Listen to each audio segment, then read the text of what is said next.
Alam niyo po ba kapagka nasusobrahan na kayo sa pakikipag-engage, based po ito sa experience ko at meron pong mga notifications or reminder si Bossing M. Minsan nababalewala lang natin Ito po sa akin kagaya no tong dumadating nitong lately, kapagka nagko-comment po ako, may lumalabas po na posting failed. So after mga 3 or 4 lang na pag-comment ko or yung sumagot ako sa mga comments doon sa pinost ko na reels or videos, meron po agad nag-a-appear na ganyan. So, tinitigilan ko na po kahit ko konti pa lang yung nasasagot ko. Kasi kahit anong gawin ko, hindi na po ako makaka-reply sa mga comments.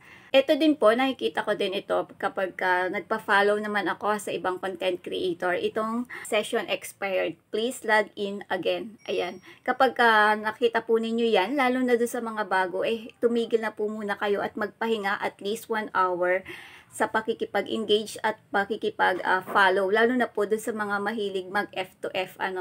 Pag may nakita po kayong ganyan, maswerte po kayo. Ibig sabihin po, may chance pa kayo para hindi po kayo magkaroon ng violations.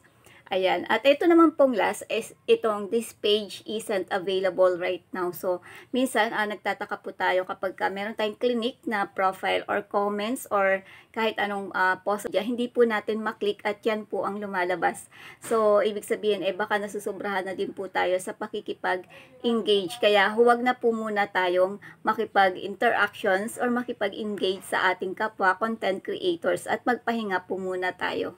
So, ayan, at doon sa mga nakaka-receive po ng ganyang mga notif, reminder, or warning, maswerte po tayo, pinapadalhan tayo ng ganyan, lalo na yung sa session expired. Kasi nagtanong po ako doon sa iba, na kung nakaka-receive din sila ng ganyan, wala daw po silang nare-receive at ang kadalasan, restrictions agad yung natatanggap nila. Kaya maswerte po ako at napapadalhan po ako ng ganyan. Kaya from siguro magsa 7 months na akong naka-turn on ang professional mode, hindi pa po ako nagkakaroon ng restrictions dahil po nga po dyan sa reminder na yan. So, ayun po, at wag po natin baliwalain yung mga ganyan, lalo na dun sa mga bago, para hindi po tayo magkaroon ng record kay Bossing M.